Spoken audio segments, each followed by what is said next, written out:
दिल्ली से मुंबई तक शुगर, चीनी क्यों भाग रही है, क्यों इसके दाम भाग रहे हैं और क्या इसके पीछे के कारण हैं, कब तक ये हालात रहेंगे, क्या दुनिया के हालात के चलते मिठास कम हो रही है।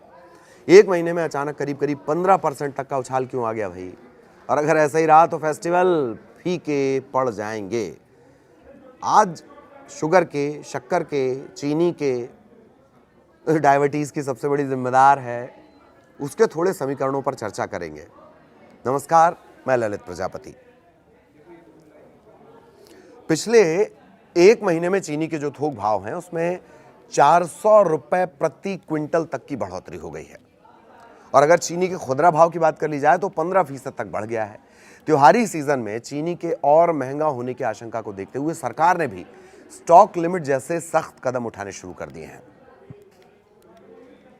देश में त्योहारों का सीजन शुरू होने से ठीक पहले ही रसोई का बजट बिगड़ने लगा है। दिल्ली, मुंबई से लेकर पश्चिम बंगाल तक करीब करीब एक महीने में जो चीनी के दाम हैं वो 8 से 15% तक जबरदस्त तरीके से बढ़े हैं। सरकार की तमाम कोशिशों के बावजूद चीनी के दाम लगातार बढ़ रहे हैं। चीनी के रेट में इजाफा होने की जो मुख्य वजह है वो कम चीनी उत्पादन अब तक बताई जा रही है। थोक बाजार में चीनी प्रति क्विंटल 400 रुपए महंगी हो चुकी है और अल नीनो के असर से अगले सीजन में भी उत्पादन घटने की आशंका है। पानी बहुत लगता है ईख गन्ने की फसल के लिए, उसी से आती है चीनी। तो अगर ये तेजी इसी तरह से जारी रही तो इस बार फेस्टिवल सीजन में मिठाइयों का स्वाद आपको महंगा पड़ने वाला है। मिठाइयां क्या, चीनी तो हर घर में जाती है। शुगर का पेशेंट हो तब भी उस घर में चीनी जाती है, तो बजट पर यह असर करेगा। चीनी की बढ़ती कीमतों पर नकेल कसने और त्योहारों के दौरान बाजार में सप्लाई को बनाए रखने के लिए चीनी मिलों ने भी एक बड़ा फैसला ले लिया है। ये जो मिल है वो इस साल गन्ने की पेराई यानी शुगर क्रशिंग का जो काम है वो निर्धारित वक्त से 10 से 15 दिन पहले शुरू करने जा रही है। इसके साथ ही केंद्र सरकार ने बाजार में चीनी की जमाखोरी रोकने के लिए व्यापारियों और मिल्स पर स्टॉक लिमिट लागू करनी शुरू कर दी है। मिलों के स्टॉक की चेकिंग भी बढ़ा दी गई है। अब पहले महंगाई का दाम जान लीजिए, किस शहर में आखिर चीनी कितनी महंगी हुई है।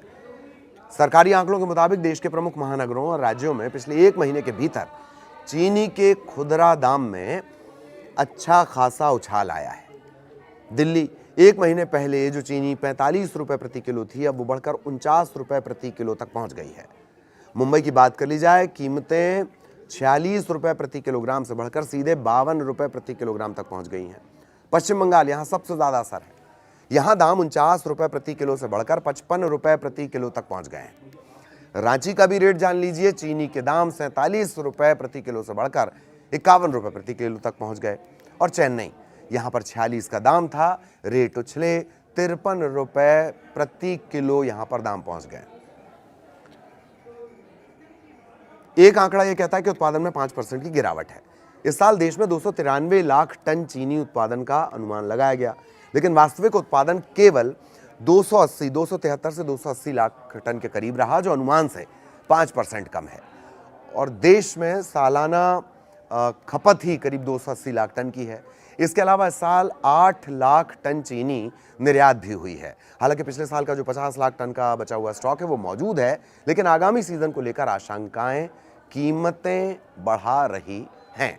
आम आदमी परेशान है लेकिन मिल मालामाल है। चीनी के बढ़ते दाम आम उपभोक्ताओं का बजट बिगाड़ रहे हैं और दूसरी तरफ जो चीनी बनाने वाली कंपनियां हैं उनके लिए मुनाफे का सौदा हुआ है। Balrampur Chini, Dwarikesh sugar mill, Renuka sugar mill, Dalmia Bharat sugar mill, इनके मार्जिन में अच्छा खासा सुधार है। हालांकि स्थिति सरकार के महत्वाकांक्षी इथेनॉल ब्लेंडिंग जो प्रोग्राम है, जो इथेनॉल पेट्रोल में मिलाया जाता है, उसके लिए एक झटका भी बन सकता है। चीनी के दाम ऊंचे रहने पर मिल गन्ने के रस से इथेनॉल बनाने के बजाय सीधे चीनी बनाकर बेचना ज्यादा मुनाफे का सौदा मानेंगे और इथेनॉल के प्रोडक्शन पर असर पड़ेगा। फिलहाल स्टॉक लिमिट लगाकर किसी तरह इसके दाम में काबू करने की कोशिश की जा रही है, लेकिन इसका खुदरा बाजार में जो असर है वो रहेगा। देश में पेराई सीजन अपने आखिरी में है। वर्तमान में 541 में से केवल 21 मिल चल रही हैं। चीनी उत्पादन 273 लाख टन से थोड़ा ऊपर है।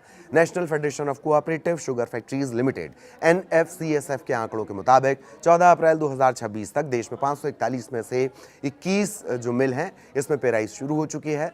2,865,2 लाख टन गन्ने की पेराई की गई है। पिछले सीजन में यानी 24-25 में 534 चीनी मिलों ने पेराई में हिस्सा लिया था। 14 अप्रैल 25 तक 520 चीनी मिल बंद हो गई थीं। चीनी मिलों द्वारा 2713.88 लाख टन गन्ना पेराई की गई। 254 लाख टन चीनी से कुछ ज़्यादा उत्पादन हुआ और रिकवरी भी पिछले सीजन से ज़्यादा है। देश में औसत चीनी रिकवरी 9.56% है। पिछले सीजन में जो रिकवरी थी वो 9.37% थी। राज्यों के उत्पादन के मामले में महाराष्ट्र सबसे आगे, उत्तर प्रदेश दूसरे नंबर पर। महाराष्ट्र में 99 लाख टन से थोड़ा ज़्यादा, उत्तर प्रदेश में 89 लाख टन से थोड़ा ज़्यादा। तीसरे नंबर पर कर्नाटक 47.15 लाख टन चीनी उत्पादन, गुजरात में 7.50 लाख टन, आंध्र प्रदेश में 0.70, बिहार में 5.8 लाख टन, हरियाणा में 4.50 और मध्य प्रदेश 4.50 लाख टन। ये अलग अलग कैपेसिटी है राज्यों की जो चीनी का उत्पादन करते हैं। ये उत्पादन भी हमने आपको बता दिया।